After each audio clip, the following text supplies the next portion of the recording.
Chapter 1. The Prelude to Conquest. In the year 1066, Europe was a tapestry of rising tensions and shifting powers. At the heart of this fraught landscape lay England, where the death of King Edward the Confessor without an heir ignited the embers of conflict. The air seemed heavy with the weight of anticipation, a nation simmering on the verge of war. Edward's reign had been long and largely peaceful, yet his failure to sire an heir left a gaping void in the fabric of the realm.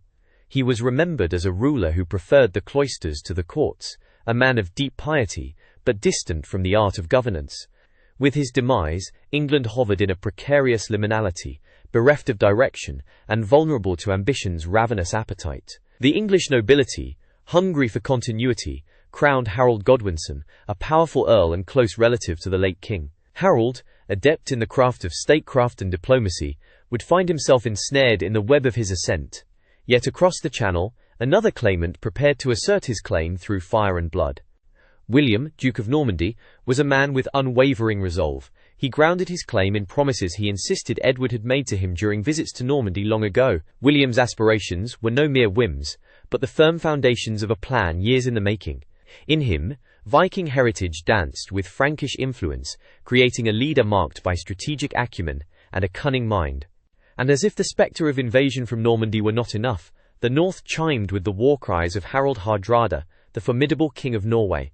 Known far and wide for his martial prowess, Hardrada feared no earthly power. His eyes were set upon England, eager to expand the reaches of his domain with gleaming axes and carved shields. Before long, the Saga of 1066 unfolded into a woven tapestry of striking alliances and bitter enmities. Harold Godwinson's rule began in an environment replete with machinations and covert dealings. He navigated the treacherous waters of English politics, wary of betrayal at every shadowed corner. The nobles held divided loyalties, strained by the tug of competing legacies and promises sworn in confidence. Beneath the euphemistic cords of diplomacy, swords lay whetted, ready to carve destiny's final form. Hardrada's presence in the north was a call to arms. His name, whispered with equal parts admiration and fear, bespeaked a lineage ruthless and relentless. In Normandy, William gathered his allies with promises of land and riches, knitting together a web of support from those tempted by gain. All Europe watched as these formidable forces orbited one another, like celestial bodies on a collision course. For while the kings and dukes spun narratives of righteous claims, it was unstated truths that painted the canvas of history, ambition, the thirst for power, and the unyielding march of destiny, where conquest served as crude brushstrokes in the hands of those destined, or perhaps damned, to rule. Chapter 2. The Norman Duke. In Normandy, the air felt charged with energy, a buzz that hung over the bustling ports and sprawling manors. Here, young William had been moulded by forces fierce and bold. Treating every sharp lesson as yet another stone on the road to domination, he emerged from his youth forged like tempered steel. Born of worthy lineage, William bore the jeering moniker of the Bastard, a title he would spend his life transcending. His childhood was not one of coziness, but one wrapped in the stormy politics of the region. Normandy was a land burdened with inheritance disputes, where kin sought advantage through intrigue, and young William learned to navigate these treacherous waters with precision and subtlety. Guided by advisors seasoned in survival's art, William's leadership swiftly morphed into that of a rulemaker, not merely a player of the game. He understood that power was not just won through steel, but secured through alliances. The decades hardened him into an impeccable leader, one with eyes both on consolidating his rule within and expanding it without. In the quiet shadows of Normandy's oak-lined halls, strategies commenced for laying claim to the English throne. William knew what he desired, and possessed the means to obtain it. A navy, unheard of in scale and ambition, began its construction in secret. The ports teemed with craftsmen day and night, their hands scraping and molding wood and sail into oceanic war steeds. All the while, delegates traversed land and sea, carrying William's promises of land and title. These words, laden with the honey of reward, both teased and threatened England's distant horizon. With the papal banner fluttering approval from Rome itself, divine favor seemed to bolster the Duke's claim. The continent's movers and shakers watched with bated breath as alliances were forged across courts, their loyalties redirected by the golden glow of future spoils. William was no mere dreamer.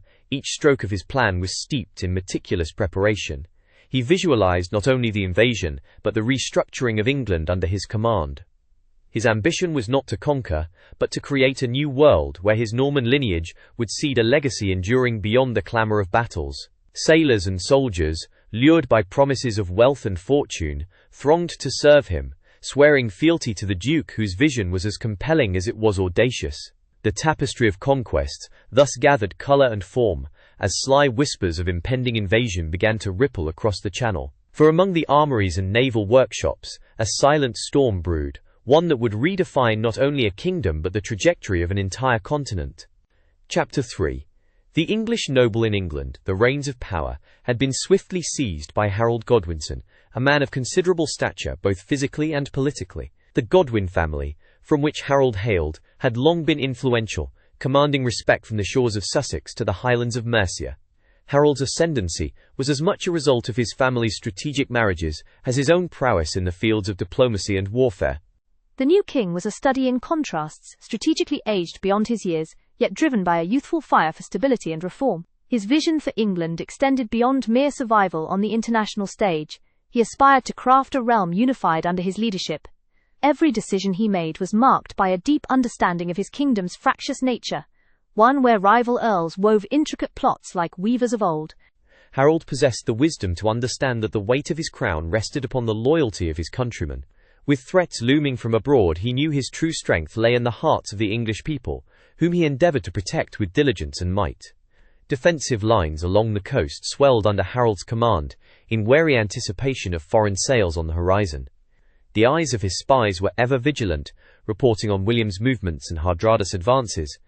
Each day brought fresh concerns from Normandy and the Viking lands, demanding of Harold's strategic dexterity. His own kinship with Edward, though distant, was recounted in whispers to assert legitimacy, yet risks unfolded from within. For Harold's very rise was shadowed by the rivalry among noble factions, where schemes were spun with the quiet click of silk on polished tables. Yet Harold was not given to doubt. With resolve steeled by belief in his sanctified duty as king, he stood poised to wrestle with the harrying shadows of his challengers. As seasons ebbed, his legacy lay before him, awaiting the inevitable clash that would test the sinews of his strength and the endurance of his fate. Chapter 4. The Viking Invader. To the north, across the vast undulating seas, shrouded in ice and legend, Harold Hardrada stood as an embodiment of the Viking spirit. Strong as the tides that sustained his sailing fleet, Hardrada's very name conjured awe, king of Norway but more, a warrior chieftain rooted in conquest. Harold's soul was molded by the old Norse gods, his ambition sharpened by tales of distant victories. His many journeys had made him both a man of the world and yet profoundly Norse, his longing for battle unquenched and undiminished. The ancient sagas whispered through the aisles of his mind, coaxing him toward destiny with siren calls. Chapter 5. The Clash at Stamford Bridge. As the winds of September 1066 descended, Harold Godwinson found himself standing at a precipice, both exhilarated and burdened by the swift-moving events. The news of Harold Hardrada's invasion reached him like a distant thunderclap, demanding immediate action. With the northern fires stoked, Harold gathered his forces, the fierce determination of a true English king pulsing through his veins. The march north was swift and arduous. Harold's army, a mosaic of warriors from every corner of England, moved with an intensity born of necessity. From the lowlands of Wessex to the rugged hills of Northumbria, they answered the call, driven by the shared resolve of protecting their homeland. And then, the reckoning came at Stamford Bridge. The morning dew still clung to the grass as the armies assembled, a stark gathering beneath a sky as steely as the swords they bore. Against the ghostly mist, the clamor of blades and the gritty spiral of conflict unfolded, as both kings glimpsed the specter of destiny. The battle was fierce, each side locked in a clash of titans, embodying the primal dance of death and triumph. Hardrada, fierce as the north wind, led his men with a ferocity undimmed by age. Harold, steady and unyielding, commanded from the front, his banner a beacon of resistance against the northern tide. Hours ticked by as the frenzy of battle raged, and at its conclusion, the land was stained with the valorous dead. Pumping with adrenaline, Harold stood knee-deep in victory, for the Viking invaders lay beaten and scattered. Hardrada, the formidable giant, fell upon the field, at last sending his warrior soul to the halls of Valhalla. Yet even as victory's echoes settled, news arrived like a biting wind from the south. William had landed. The triumph at Stamford Bridge was marred by a fresh summons, compelling Harold to pivot his depleted forces southward. For while one threat lay vanquished, another stirred, poised to carve the fate of England anew. Chapter 6. The Southern Storm. With hearts heavy yet fortitude unbroken, Harold and his army turned their weary march south once more. The Battle of Hastings loomed, each day tighter upon the horizon, as trudging feet beat the path to an uncertain destiny. William's landing had been fierce, carried by the winds of precision upon a coast braced for transformation. Pevensey lay under shrouds of Norman sails, with troops amassed, encampments rising like sprouting thorns on English soil. The seeds of William's promise unfurled through the ranks, a kingdom claimed, a world remade under the ducal crest. The tapestry of conquest spread ever wider, yet William knew this dance was not about brute strength alone. Strategy flared in his piercing gaze, as he rallied his forces with calculated assurance. Direct conflict demanded finesse, and William was a maestro of tactics maddened. With cavalry unmatched and archers ready for flight, he crafted the field like a painter would a canvas, pulling each stroke into a masterpiece of military supremacy. As dawn approached, the land around the town of Hastings trembled beneath boots and horses, stretching tensions to the breaking point. To William, each glance of sun on horizon came as prophecy, whispering promise and threat. In the days that followed, men would speak of bravery and slaughter, of knights from northern lands and warriors who battled under the feudal banner. The stage was set for a confrontation that would echo throughout the ages, a dance of destiny set to shapes of shield and spear. Chapter 7. The Battle of Hastings, October 14th, dawned pink with the light of a nascent sun, as Harold's forces made their stand upon Senlac Hill, waiting to meet the Normans head-on. Beneath the clear autumn sky, a tangible silence hung, a breath before the storm. Positioned high, the English army, made up of loyal men and seasoned huskarls, formed into the impenetrable wall of shields, a barricade defiant against the armored hooves that beat on earth below. William rode forth, his armor glinting under the sun's rays, his demeanor a sculpted image of determination. His cavalry circuited the flanks, as battle horns trumpeted the beginning of fate's great gambit.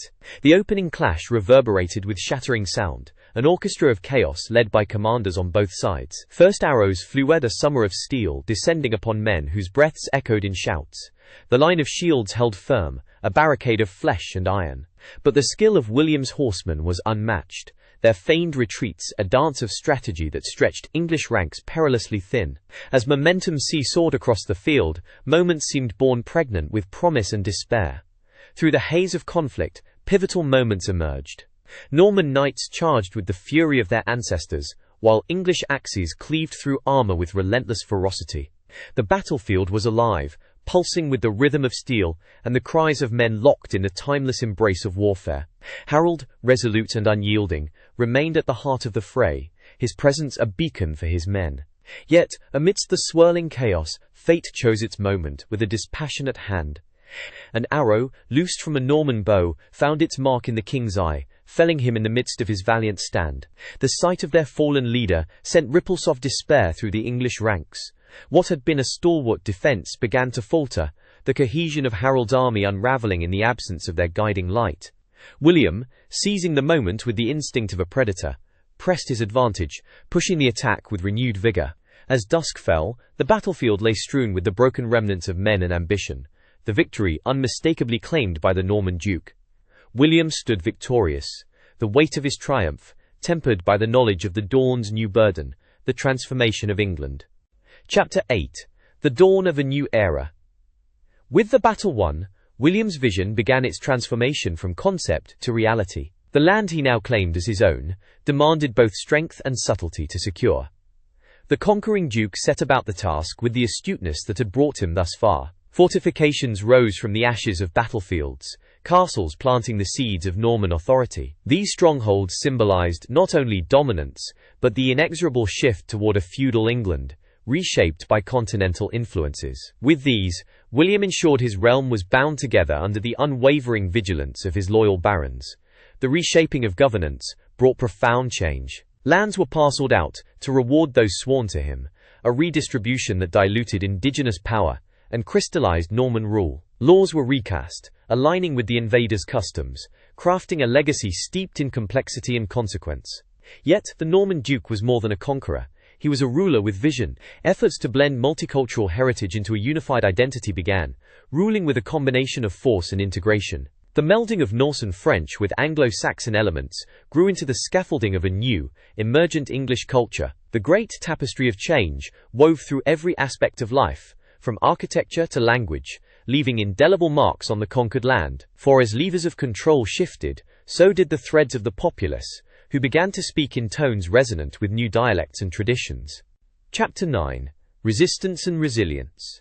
In the wake of conquest, not all accepted their fate with silent acquiescence. Echoes of rebellion lingered in the hearts of many.